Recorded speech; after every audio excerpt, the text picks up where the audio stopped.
Coucou, salut tout le monde, j'espère que nous allons bien, c'est encore juste nos vides.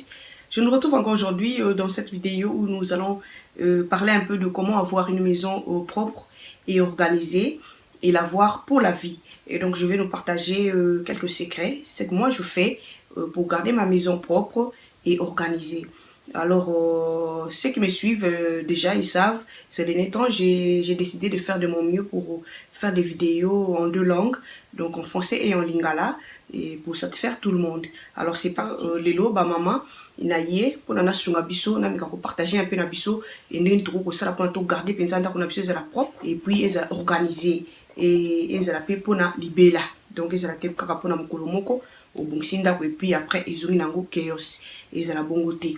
Alors, et le calboso tout ça la ni et le calboso tout le kato meka ko ciblé et place les rappels na trafic makas. Alors ba place na tozo mona ba place on les ba place mi balé tozo mona et cuisine tozo mona salon. Donc ba place na mi balé surtout ciblé yango et to bandina nouana et puis ba place mususu ndeto quoi ko simbango après. Alors to ça la nini de na le bitan to ciblé déjà et salon na cuisine to ça la nini et le calboso ezali banako bongisa penza et salon sera toujours propre salon sera toujours propre le lengeni et maman nazolo bela ba maman bazana bana et bazana famille alors maman okosala musala effort salon sera toujours propre et loko ne loko na place na yango et donc tant to cibler salon to cibler et cuisine alors to kosala nini to ça effort maman okomona ke makambo sera vraiment facile et pour ko simba ndako to pe ko tachap au lieu ya ko clean yango to ko nettoyer yango profondément chaque jour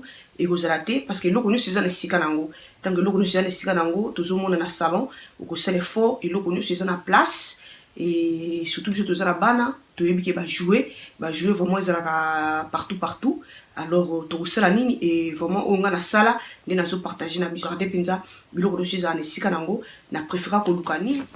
Donc to za na besoin ya bin pour na jouer ya bana donc yanga yango wana et donc on a juste na l'axe biso bin ya ba jouer ya bana et ils étaient comme partout alors biso pas to vendre ka ngai pa na vandi et to zongolu to za na marché donc on a vandi ba marché on a pesa partout et pour zali était comme na on ba marché et ça na on peut na prix normal na ba shop était kaka ba jouer et le quoi biso ba on appelle on bargain voilà et toujours pela ngolu on bargain ça on appelle na prix à moins cher et mais yanga oyo na sombango na winzi toujours na marché na biso yaka na biloko nyoso ya sikame na primoko incroyable primoko ya talo qui pensa ko leka par rapport au sombango na shop et pas et utaka alors autour na besoin ya bin lo lenge boye misato et pourquoi na le misato to ba ko classer pourquoi misato to tia moko na salon to tia moko na chambre ya bana alors maman au sala fort chambre ya bana na ebito na bana boni mais au sala fort et netinga chambre moko ya bana ezali lokola et pas bango basakanaka et comment lokola playroom na bango de biso to benga aw donc au sala lokola au tia chambre moko ya bana et comment lokola playroom et pas bazana télé na bango et puis bino moko ezala côté pour na ba jouer ya bana et biso moto yeba jouer bana ezaka kili monsieur ya miki monsieur ya minene donc pour na kozala kaka ko sala fort ndako ezala kaka na et propriété ya libela banzi bo bozo landanga bomona kayango na cuisine na ezaka juste likolo ya frigo na ngai alors na tiango wana o ka bana bakoti na cuisine bazo sakana ba jouer na bango na ko kangisa kaka na tina bin donc ezali moyen moko ya simple ya ko pena ko garder ndako ezala pena organiser ndina le bitan to cibler salon to cibler cuisine pas trafic beneza makasi et donc ezala toujours organisé et loko na place na yango loko na place na yango ko mama ko linga te biloko ezala kili na moi c'est ezo banate e bomba mi côté ni toni ete et loko no ezala visible pe na place na yango tant to organiser et salon na biso to organiser ngo malam cuisine pe to tie et loko ne sika na yango et bokolim ça vraiment et vidéo ko ezala plus ko loba que et na tambola pona na lakisa bokolim ça et ça juste ko partager et ba idée o ngai masaelaka alors na cuisine to zo na to za na besoin ya bin ya bilamba pe donc poubelle pour na bilamba ya salité donc tout le monde bilamba salité donc to ko na machine avant qu'il y ait na machine il faut les canons na bin et va na on bin alors moi bin eza pembeni pour la to za na besoin to organiser et ndako alors ils ont la pensa propre ata au mopé na yote mais et moni que tant mutakoti quand même mutasepeli et pour na kolingana lo baboyeba mama et pour na toyeba et wabino juste vite naza nanga témoin si amakasi soki lolenge nini boko imaginer que ya sala musala tala tete naza kutu fainéante numéro 0 donc bo bayebi ngai bayebi et donc naza pena muto makasi mingi na musala te mais et loko edanga za nini organisation donc organisation kolinga et pas aux alliés de la propre yango komona même sous muta kotsa zo ngata yo pena osala otala te nzoka nde eza bongo te organisation ka nde mutu esungaka ngai ndenge na lobi bin ya bilamba na cuisine ezanga te pona kotia bolimbisa background bana bazo sakana et donc on a ça maman ya bana donc bo wana penza beaucoup boteninga rigueur te et donc voilà alors ndenge na lobi bin ya bilamba na cuisine mama salatu koninga kokankanga ba bifunda te pour remarquer ba maman mingi mo ba bifunda mo ba sachet noir mo ba nini et na cuisine vraiment ezaka kitoko mingi te okomona mo ba nyama ya mike bazo bombana et to yebi biso tozana banda ko musu mo na banda ko musu etonga makala ozomona alors et ba nyama mingi bazo sala mana ba bois et tout alors tant ba kuta ba bifunda ndengwana pour nyama ngore pa ezali mo molili abombama alors maman o éviter ba masala effort o longo la pena ba biloko mingi ezaka ezana molili donc linga penza place sur la cuisine ezala na ndenge ya polele to pe na kati ya salon place nyonso zomona ke mutu tanga tie lisu amoni ko wana ati lisu amoni ko wana oleba tia lisu ba moni kifunda ya noir bon ba tia lisu ba moni ezwe balate nzungu eza kuna to eloko nini te donc vraiment et nazo partager na biso biloko nga na salaka moi bini ya bilamba pona bilamba salite na cuisine et puis ba biloko nyonso ezala ya kobombana et biso tout ça na ba cupboard mais quand maman ko kotsa mo ba biloko omoni ke ba biloko to sela ka te to saka pena mo ba storage et pas to bomba ba biloko na biso et kotsa mo na ba ndenge na lobby ozana besoin ya ko mopenda ko na yo chaque jour te na yeko yebisa biso te to mo paranda ko chaque jour to c'était na lingi te na la biso ke to zala organiser et puis ndako na biso zala toujours komona na clean ezala clean pona nini alors ndenge na zo ba betangu salon ezali organisé tant toujours ba organisation toujours mona ni eloko ezana esika nango alors facilité même ya kozwa mop kolekisa ekozala parce que zo mona place nyonso et que plus musala te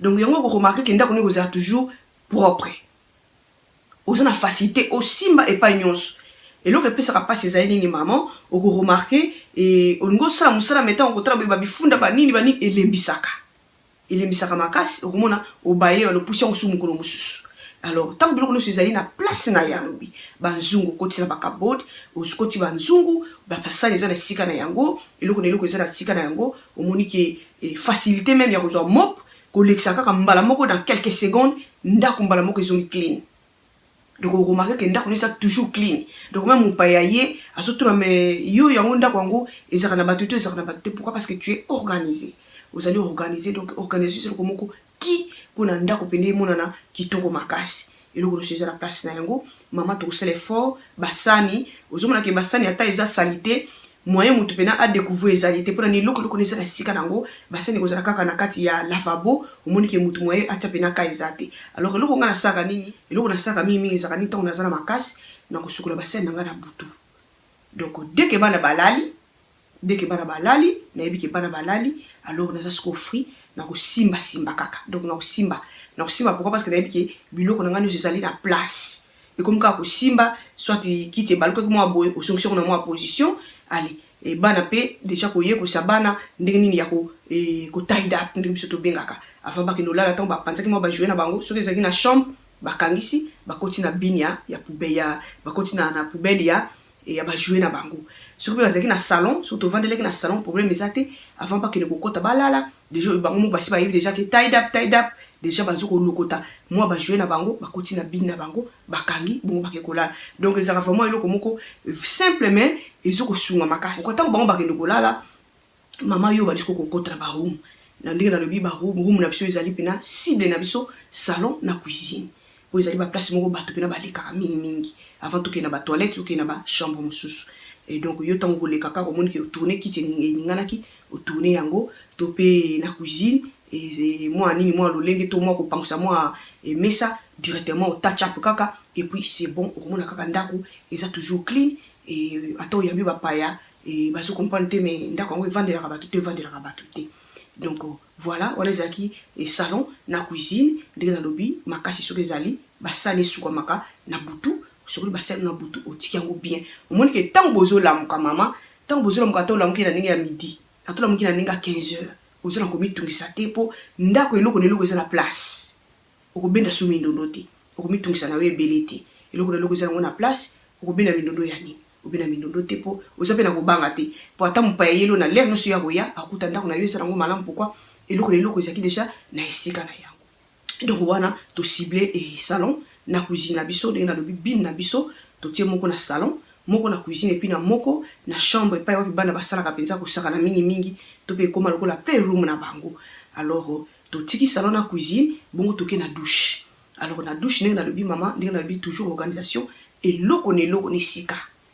Donc omoni ke ntango moto akoti ata mopaya ayebi mpe akosimbela mwa serviette na ye brosse eza na esika na yango ezala te ke epai wapi. Donc bato bazoyeba te likambo nini eza na douche makambo ezoleka lolenge nini to mpe sous-vêtement ya mama na douche soutien lolenge.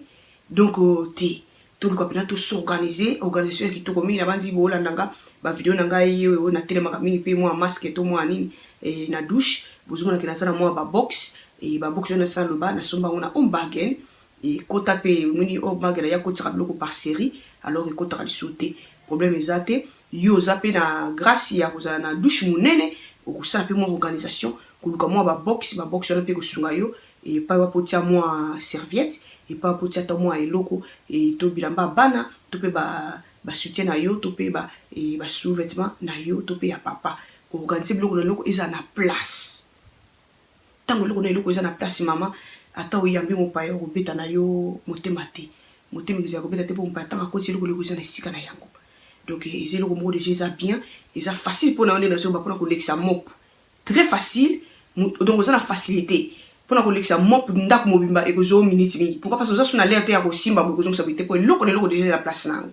Ntango eloko na eloko eza na place na yango te nde okomonaka epesaka mobulu ekomi ke ozosala salango parce que ozwi journée mobimba pourquoi parce que un d'abord fo banano kobongisa na bilamba bana kogumba babilamba oyo ezalaki na mololenge ekozwa journée mobimba. Alors po ozo journée mobimba te eloko na eloko eza na esika baserviette eza na place ya baserviette baserviette ya bana baserviette na bino brosse à dents basavon oso classé babiloko nini pa okotiela basavon na yo babiloko na eloko eza na esika na yango omonike mpo mope même douche eza kaka mop un coup pas esili oleki na salon cuisine bachambre ya bana mosala esili yo oza solo makambo kobongisa te même ntango esukwami bao baza na makasi ya korepasse yango ozongisi yango na esika yango ezalaki mpona nini ezala na facilité okomona ndako toujours eza na facilité ya kozala propre. Pourquoi eza na facilité ya kozala propre po obongisa ndako na ekomi ozoyoka 5 minutes ekozwa su journée mobimba te. Alors ntango yo oyebiki ekozwa journée mobimba emoniki ebukaka ekobuka. Alors vraiment et puis eloko mosusu toyeba nini kozelaka te ke ozela misala ekomi ebele bongo okoma obomi samedi mobimba mpona kosala mosala wana mpe eza malamu mingi to accumulaka salite te to accumulaka salite te ndenge nalobi ntango ndako ezali eloko na eloko eza esika nango olamuki na ntongo otala kaka boye to avoke olala otalitali kaka obongisi mpo okobongisa omoniki ndako ezali malamu. Donc voilà eloko mosusu mpe koyede biso bamama ezali nini koboma to chambre moko soki oza na bana ebele olukeli bango chambre moko moko playroom na bango epa basakanaka mpona koevite mpe yo misala parce que ntango baza na bango na room na bango omoniki salon kozala toujours propre omoni salon yo ovandi kaka na papa bino bokobebisa te ndenge bana bakobebisa. Et donc voilà alors omoniki ntango bana bakolala okosimba kaka chambre bango bazali kosakana papa ozongisi eloko na place omonaka ndako eza toujours propre. Et donc voilà ndenge nalobaki to ciblé salon cuisine et puis toilette eloko na eloko eza na esika na yango to bini mwa bini ya bilamba pe ça dépend soki oza na grâce oza na douche ya monene mwa bini pe epa po bana koboka bilamba na yo me ngai yanga bini ezaka na cuisine eza na mwa place na cuisine mpona monela yango place te na douche. Donc voilà soki otia yo na douche problème eza te mais essentiel eza kaka toza na place opi tokotia biloko ya salite ezaka ya kokanga. Donc totie bilamba na biso ya salite to serviette to soutien to mpe eloko nyonso to bilamba ya bana totie na bino na biso babino ezotekama nango partout na batalo toza na bawenzi ya dimanche shop ya bacharité ezotekama na plus moins cher eza kaka te konosomba na prix nango mobimba te. Donc osombi bini lolenge ndenge wana ezaka na mofiniko nango pourquoi na mofiniko nango mpo tozala besoin ya mpe ya mwa privacy eza te ke moto yam soko yamba mopaya koti na douche na yo mona eloko neza na poubelle na yo poubelle eza ya kokanga ntango nazoba poubelle ya bilamba poubelle eza ya kokanga ozomona ke eloko nyonso eza na esika na yango. Et donc voilà, bin ezanga biso te, bin mama soko ozaka na bin te pomi te oluka bin très important moko na salon moko na epai bani basakanaka to pe moko na cuisine. Donc ça dépend otalaka place trafic ezali mingi so pe na cuisine na yo ezaka nango na place bana basakana te pomi te osomino kaka 2 moko na salon moko na chambre ya bana epai wapi bana basakanaka mingi. Et donc voilà, ndenge na lobby. Et donc organisation très important ko garder ndako na yo. Alors soki omoni pe kete nga na sala kananga na lingaka na boma nanga ka samedi pona ko sala musala, pas de souci, mais entre temps organisation très important.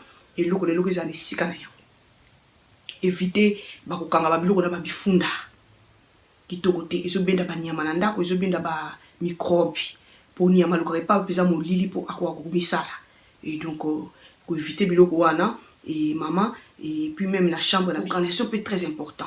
Aux gens la place où yo tiaka et ba biloko ba sac ezala te ko so pas na se et ko zela mon boulot. Donc chambre ezala na moi chaos sans ba chaos pourquoi dégâts au mona et ba sapatu ba sac bilamba ba soutien nous surtout boire esika mon côté et ko bota ba nyama microbe bactéries au mona ko gratter pour na nini oza organiser pensate organisation qui toko mingi pour na ko s'organiser mama zo 5 millions te tout ça na ba shop ya ba o ba teka biloko basi basalela biloko basi basalela ya bien kota la shop wana mama bazo teka biloko nini ba meuble nini sa kuna ke ko sunga yo même na chambre ou ko organiser pe moi biloko na yo et pas potia moi ba sac et pas potia moi ba soutien na yo et pas potia ba sapatu classer ba sapatu bena malam et ceux qui moi ezali o le tandaka on a se ko tata pe na se mingi et zo banyama balingaka toujours pas ba pesa na moi mololenge po bango ba ko fanda pe na wana ba mikolisa. Alors que lukata moi ba étagère au bâtir ba moi ba sapatu lukili yango moi coin et au monde que utie ba sapatu na yo eza moi ko ya ko vanda malam pour na toujours na besoin mi pepepene kota na ba coin nyonso eza na coin moko te eza na moi encombrement moni ba coin encombrement des opesa mobulu mon pepe moi ebeta malam ezate. Donc ko organiser penza malam ko organiser na chambre malam et eza pena na ndenge ya propriété organisation biloko ya papa eza na ngambo ya yo pe mama eza na ngambo. Et donc bon ça penza bien luka pa ko tia ba sac mama luka pa ko tia ba sapato na yo et ba soutien ba biloko na biso ya kati ko lukila ngo pe moi esika ko éviter bilamba ya ko kanga lifunda ba biloko moni ki ya biloko neti ba msuba saka ba biloko ba sachet ba noir lukila ngo moi ko moko boye moni ki ko tia ba sachet na yo ya noir et to pe na ba storage pa to garda ba biloko to pe libanda ba msupe ba zwangulu libanda otonga moi ozana moi ba ndako ya moi soit monsieur ya métal monsieur ya mabaya ozomona ke garder biloko na yo et penza bien. Pourquoi? Parce que toujours on doit éviter encombrement na kati ndako et ndako za penza arriéré et ndako peneza na moi facilité moniki mon pepezo kota et osala malamu mingi au moniki tango muta koti quand même et ça lit bien to pe yo moko pour organisation to organiser ka pona mututi et to vivre na premièrement pona yo moko na no au lieu de la malamu et pas pour ce qu'on vivre pas pour ça là et ça penza organiser. Donc nous connaissons les anisika nango maman éviter ba sachet noir surtout dans ba chambre na ba cuisine et vraiment qui toro mingi te ba nzungu ndenge na lobi tout ça est fort to kota ba nzungu wana na ba cupboard ba cuisine mingi to zaka nango ezaka déjà moi ba cupboard wana yaka na yango déjà. Et donc ba nzungu classe yango bena bien ba nzungu zo sala na yo te mama luka carton okoti ba nzungu wana kati ya carton lukili yango place nyoko to to toujours na ba place ya ko garder biloko ba storage okoti on a storage ozosala nango te te nzungu osala kate mama e batama na moi coin moko boye na cuisine kitoko mingi te ezoko benda omona cuisine omona moi ba solo to pe moi ba nyama to pe moi ba nini. Alors to pesa ba nyama pena nzela te to pesa saleté placité na ba cuisine to pe na kati ya ndako.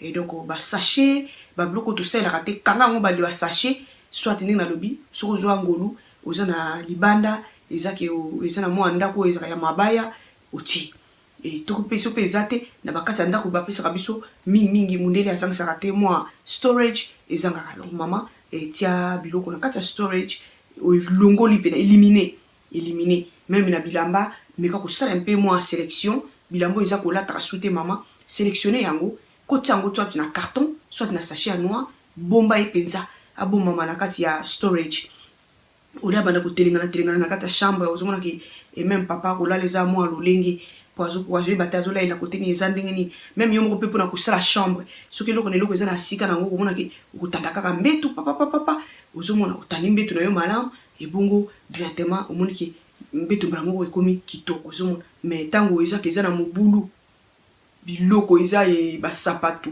babilamba basacha noir bani na se ezo peso mutu pasi ozo bate oyango mona ko nazo bate ndaka ngona ko bandela bi sokola to ko nika na ko bana ko nika ndaka ngo to pe na ko bongisa ndaka ngona ko bandela wapi peso mutu pasi pourquoi et d'abord organisation ezati donc organisation na lobi ezali vraiment qui ya ko sakana te organisation bandeko et pesa ngai vie vraiment simple donc na simplifier vie na ngai à partir de organisation na tie loko na ngai loko ni place ne sika ata bana basaka ndeni pona mike bana ba panzela moko ba jouer donc aux autres na ba bin na yo na ba jouer na yo ba poubelle pour les jouer aux autres ba poubelle na yo ba jouer dès que bango ba panzika papa omoni ke ndako ezongi donc simbi kaka quelques minutes ndako ezongi mbala moko pourquoi kozonga mbala moko parce que loko ne loko eza ne sika nango eza te ke nzungu elongo kota nzungu comme kota sani bongo lute elongo kota lute comme kota brosse non ozomona topé et sapato le ngota sapato et comme côté lamba non ozo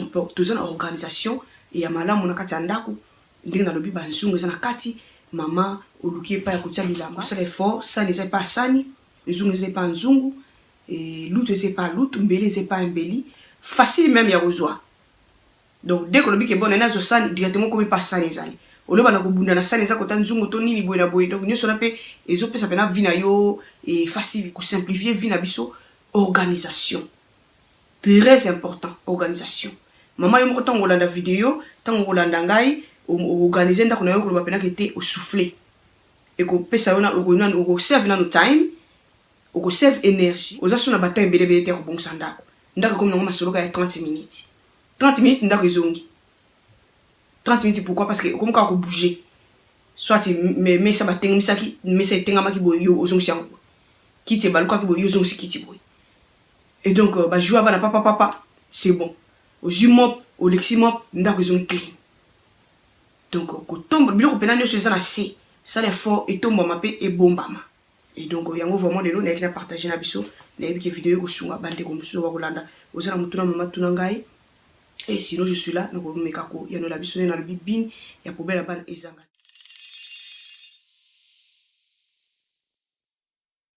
Et donc voilà, aujourd'hui, je suis venue nous partager comment avoir une maison au propre et organisée et l'avoir pour la vie. Et comment l'avoir pour la vie et donc avoir une maison propre et organisée. C'est pas la magie en fait, c'est pas la magie et ça demande même pas l'effort. Et premièrement, nous allons cibler les endroits où il y a beaucoup de trafic.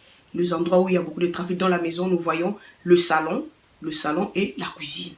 Alors, ces deux endroits, nous allons les cibler et puis organiser ces deux endroits, premièrement.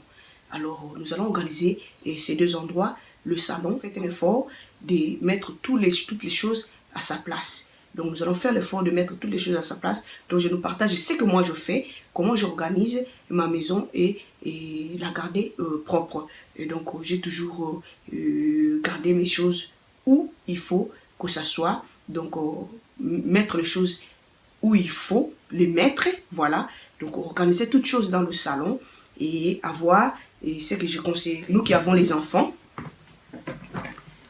n'importe quelle poubelle pour les jouer. Donc, voilà. Et nous qui avons la famille, donc on a des enfants. Les enfants jouent par-ci, par-là. Donc, nous aurons besoin de cette poubelle comme je nous ai montré. Et pas exactement comme pour moi, mais il y a beaucoup de poubelles qui se vendent partout. Et à plus moins cher, voilà. Et donc, nous aurons besoin de poubelles. Donc, moi, j'en ai une dans la cuisine, une au salon, et puis une dans la chambre où j'ai créé le playroom pour mes enfants.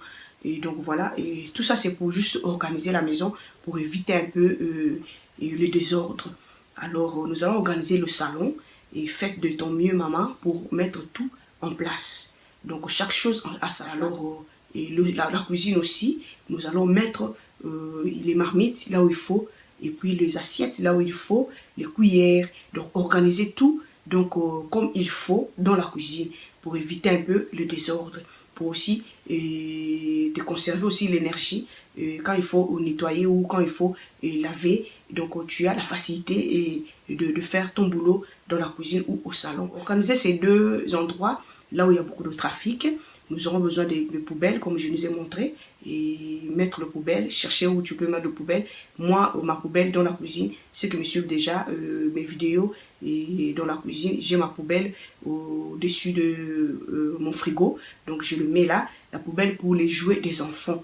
Alors, quand les enfants jouent, alors dès qu'ils vont dormir, ou avant de dormir, ils ont tendance à ranger tout. Donc, ils vont mettre les poubelles, leurs jouets dans la poubelle avant de dormir. Là, maintenant, nous allons classer tout. Donc, tout ça, c'est pourquoi? Pour te faciliter la tâche. Garder toujours ta maison propre. Alors, voilà. Quand nous allons cibler le salon et la cuisine, alors nous allons entrer dans la douche. Maman, faites un effort que tout soit en place. Donc, vous allez essayer d'arranger et les serviettes, arranger tout en fait, arranger tout. Et s'il faut avoir une poubelle aussi pour les habits sales. Et si vous avez la place dans la douche, si vous avez la place dans la douche, et cherchez à mettre une poubelle pour les habits sales dans la douche. Ça va aussi vous alléger la tâche. Et tous les habits sales que vous enlevez, les serviettes, tout, et vous allez le mettre là-bas et le fermer. Et donc voilà, organisez vraiment, faites un effort d'organiser les choses dans la douche. Et vos soutiens et les sous-vêtements, et il faut les garder un peu loin, voilà. Il ne faut pas que ça soit visible. Donc évitez toutes les habits. Non, il faut les ramasser. Comme j'ai dit, cherchez les poubelles pour les habits. Ça se vend partout, partout. Et à plus moins cher. Et vous aurez, et moi ma poubelle pour les habits, c'est dans la cuisine. Et donc comme j'ai pas trouvé une place pour le mettre dans la douche, donc c'est dans ma cuisine, j'ai mis ma poubelle pour les habits. Et donc nous allons vraiment organiser maman, et faites un effort dans la cuisine que chaque chose soit à sa place. Donc on met chaque chose à sa place, les marmites là où il faut, les assiettes là où il faut, les cuillères là où il faut, toutes les marmites que vous n'utilisez pas, essayez un peu de le pack, le mettre dans un carton et puis essayez un peu de le garder. On a toujours des maisons où il y a les storage, où il y a où garder les choses. Donc maman, vous allez mettre toutes les choses que vous n'utilisez pas dans la cuisine, les marmites, les anciennes assiettes et tout ce que tu touches plus en fait, tout ce qui encombre la cuisine pour rien. Essayez un peu de le mettre ensemble dans un carton et puis essayez un peu de le garder. Donc essayez de le garder. On a toujours des maisons où il y a où garder les choses. Donc les storage, vous allez mettre ça dans le storage un peu loin, voilà, pour éviter un peu l'encombrement dans la cuisine. Donc quand vous avez toutes choses à sa place, ça va vous alléger la tâche. Même s'il faut mopper la cuisine, mopper toute la maison en fait, ça va vous prendre 5 minutes. 5 minutes ça sera trop parce que tu n'as pas où toucher encore. Les problèmes qui nous prend la tête c'est quoi? Et vous avez les choses, vous ne savez pas où toucher, où commencer. C'est là maintenant, vous avez mal à la tête. Et donc, pour simplifier les choses et avoir une maison propre, chaque jour et à vie, organisez-vous, maman. Organisez-vous, c'est vraiment simple, c'est pas la magie. Moi qui vous parle, je ne suis pas aussi très forte quand on arrive à nettoyer. Je ne suis pas aussi une femme très forte. Ceux qui me connaissent, donc ils connaissent que je ne suis pas aussi forte dans le boulot, nettoyer, faire ceci, mais non. Ce que je fais, j'ai allégé ma tâche, je me suis organisée. Je me suis organisée, ça ne me prend plus la tête, toute chose à sa place. S'il faut mopper, ça me prend 5 minutes toute la maison. Et puis c'est fini. Donc j'entre au salon, je moppe dans la douche, je moppe dans la cuisine, je moppe dans les chambres, et puis c'est parti. Pourquoi? Parce que chaque chose est à sa place. Et puis s'il faut juste essayer d'enlever les poussières. Donc tout c'est simple, parce que je simplifie les choses en organisant ma vie. Et donc voilà, maman, organisez-vous, faites un effort. Et si vous avez des enfants, essayez un peu de prendre une chambre et faire de la chambre là, playroom des enfants, là où les enfants peuvent être là toute la journée ou quand ils jouent. Vous avez la télé là-bas, donc les enfants sont là calmement pour vous alléger aussi la tâche au lieu de laisser le salon à tout moment, les enfants sont là et tout, et donc ça dérange un peu les choses. Donc organisez un peu une des chambres des enfants et faites de la chambre playroom. Vous allez mettre la télé, donc beaucoup déjà ils ont la télé partout dans les chambres des enfants, et donc c'est déjà bien. Donc organisez les choses, il faut dire aux enfants de rester dans cette chambre quand il faut jouer et tout, et voilà. Donc ça va vous alléger vraiment la tâche. vous verrez que tout sera vraiment simple et vous allez garder vraiment votre maison propre. Et donc voilà, comme j'ai dit, c'est pas la magie, c'est juste la volonté. Donc ayez cette volonté, et même dans la chambre, vraiment évitez de mettre les sachets noirs, les habits dans des sachets noirs, et les chaussures partout, les sous-vêtements, les soutiens, tout. Donc tout est mélangé, et évitez un peu ces mélanges. Essayez un peu de vous organiser. Et on vend partout les fournitures où tu peux mettre les habits, tu peux mettre les sacs, tu peux t'organiser facilement, c'est partout, dans des shops où ils vendent les choses utilisées. Et allez-y là-bas, dans des charity shops, allez-y là-bas, et c'est plus moins cher. Cherchez un peu les fournitures, cherchez partout, ils vendent, et donc ils vendent beaucoup de choses là-bas pour vous organiser, même les étalages pour les chaussures. Au lieu de mettre les chaussures par terre, c'est pas vraiment propre, ça mène les petits insectes et tout, c'est pas vraiment bien. Donc achetez les ateliers, et les petits ateliers, je sais pas si en français on les appelle ateliers, excusez-moi, mais sinon donc voilà, et donc achetez quelque chose comme ça pour essayer un peu d'organiser vos chaussures, et organiser le sac là où il faut, et donc les habits là où il faut. Évitez les sachets noirs tout autour de la maison, même dans la cuisine, évitez les sachets noirs, enlevez les sachets noirs. Vous ne me direz pas que là où vous habitez, il n'y a pas le storage, ou là où vous habitez, il n'y a pas où garder les choses. On a toujours trouvé une chambre où on peut garder les choses. Donc prenez les sachets noirs, maman, mettez dans le storage. Donc éloignez un peu les sachets noirs, donc, même les habits que vous ne portez pas. Prenez tout, maman, rassemblez, et puis mettez même dans un carton ou dans le sachet noir, et puis essayez un peu de le garder loin, et ça sera vraiment bien. Si aussi vous avez la grâce d'avoir le shade, ou encore I don't know how they call it, je sais pas vraiment en français comment on l'appelle, mais c'est le shade. Vous voyez les petites maisons, on trouve aussi dans des parcelles, et les petites maisons, il y en a en bois, il y en a en métal, et donc voilà, mettez les choses aussi là-bas, c'est mieux, ça va vraiment vous alléger la tâche, et puis vous donner un peu et beaucoup d'espace dans la maison.